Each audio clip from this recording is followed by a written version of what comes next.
Want to know how to love yourself and value yourself more as you age?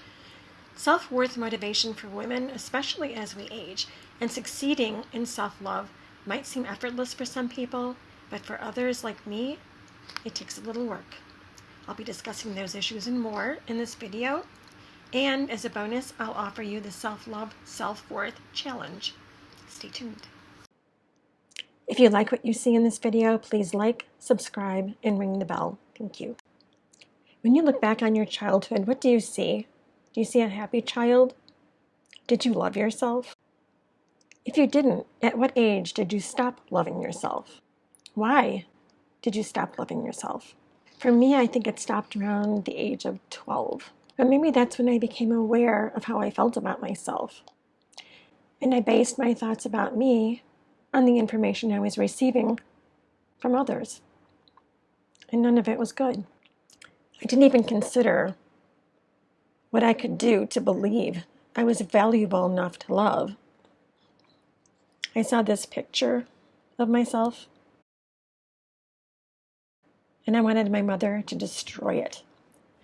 I thought I was a pathetically ugly little girl, and no wonder nobody ever hugged me or told me that I was worth anything.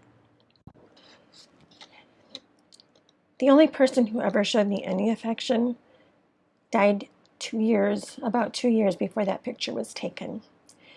And years later, when I thought about her, I desperately wanted to see in myself what I thought she might have seen in me. Have you heard people say that if you don't love yourself, then how can you love anybody else? I don't agree with that philosophy. I believe you can love others and still hate yourself at the same time.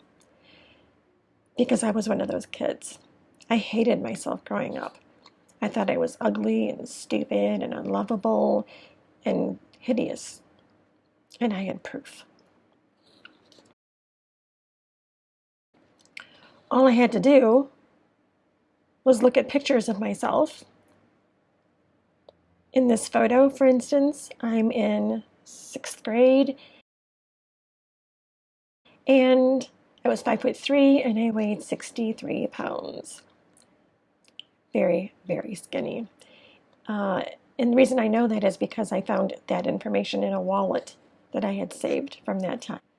If anybody had heard of anorexia at that time, they would have thought I had it. What I saw when I looked in the mirror was a flat-chested, skinny, stupid, boyish-looking entity. My father's words pounded in my brain throughout my life. How can you be so stupid? He also called me spider legs because when I wore black tights, that's what he thought I looked like. I didn't have low self-esteem. I had no self-esteem. So when I decided I wanted to start a YouTube channel, I made it a point to revisit that little girl when she was a freshman in high school and tell her that I loved her, that suicide wasn't an option, that things would change, that I loved her, I loved her, I loved her.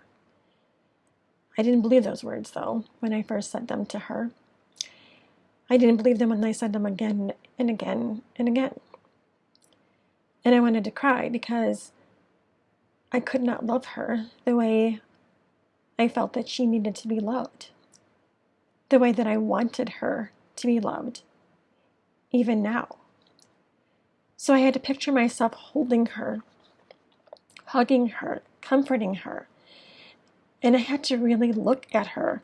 I had to look past the funny-looking glasses and focus on her innocent, special spirit that had no idea what was in store for her in the future. That one day, 4 very special little people would enter her life and fill her with so much love, she would think that she couldn't contain it all. And those 4 precious beings would bless her, me, with many more blessings. All I had to do is tell her to hang on, hold on. But I couldn't love myself even then.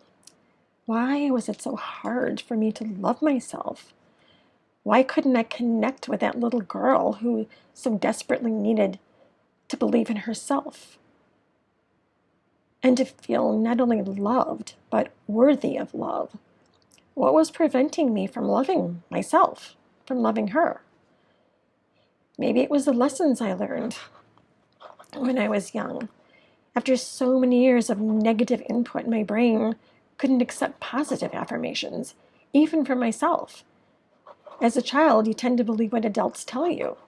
I never heard a compliment growing up, so my self-worth, my self-esteem was tied up with the comments I did hear, which were sarcastic criticisms about the way I looked. Hey, spider legs. Even at the age of 19, I didn't love myself, and I relied on others to determine my worth. The only compliments I heard came from strangers. And how could I believe them? I didn't know them. They didn't know me. So how could I love myself now when I couldn't love myself then? And then I realized that the best way to love her was to pretend that she was one of my kids. If I hadn't had any kids, I probably would have tried to love her as I would a rescued pet. I would absorb all the pain, the suffering, the tears, the everything negative, and breathe into her the spirit of joy. I could love myself the way that I was because of the potential that became the me that I am. I could give myself some powerful daily affirmations, even if I didn't believe them at first. I would start by first telling myself,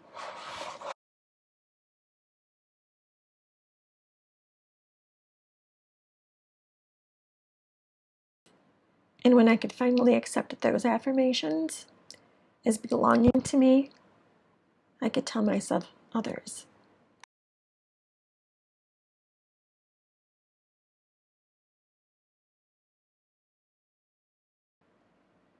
Eventually, I realized that little girl wasn't ugly or stupid or unlovable or even hideous. Hidden inside her insecurities was a beautiful, soft spirit that I could see as the child within me, and I could nurture her with the love and encouragement I knew she needed.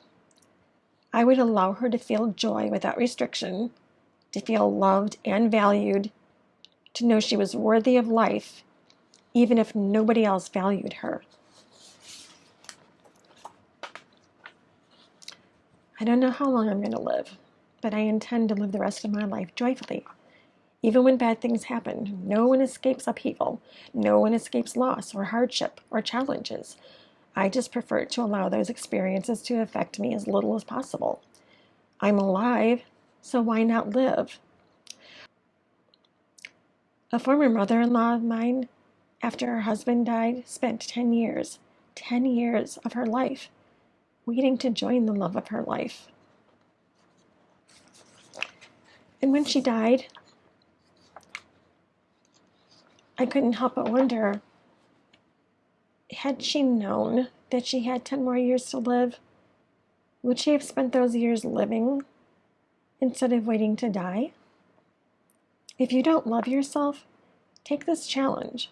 Find a photo of yourself and place it somewhere that you'll see all the time. Above your sink, in your bathroom, on your mirror, wherever. If you need to go back to when you were younger, find that picture. Don't label yourself as too skinny, too fat, too tall, too short, too stupid, too anything. Love you for you. Love you for the spirit inside you, the personality that is you. It will probably feel uncomfortable at first, and it might even seem ridiculous to you, but keep telling yourself that you love you, that you are worthy of love, that you are worthy of life, that you are worthy of living, and repeat those words until you believe them. It could take hours, days, weeks, or even months of saying it frequently, because maybe you've been hearing lots of negative things about yourself over the years. But don't stop. Dr. Phil says it takes 1,000 attaboys to erase each criticism, such as, "You're an idiot." Erase and replace. Keep repeating those affirmations and pretend you are holding yourself, hugging yourself, comforting yourself until you really, really, really love yourself. And then continue the practice until you love yourself more and more. I'll tell you, I wish I had practiced this challenge years ago. I would have felt more confident about who I am, and I would have been able to express myself more lovingly. If I could teach myself at this age how to love myself, you can learn how to love yourself too, no matter how old you are. Beauty is not about your features or your body type. What I've learned in these past 68 years is that to be beautiful and look younger naturally, we need to be loving, kind, considerate, and joyful. We need to celebrate our age no matter what it is, because our souls gleam from our eyes and our spirits emanate from our faces. Kindness and joy nourish and beautify our soul, no matter what age we are. And when we love ourselves, we can help others love themselves too. If you like this video, please like and subscribe and ring the bell. And remember,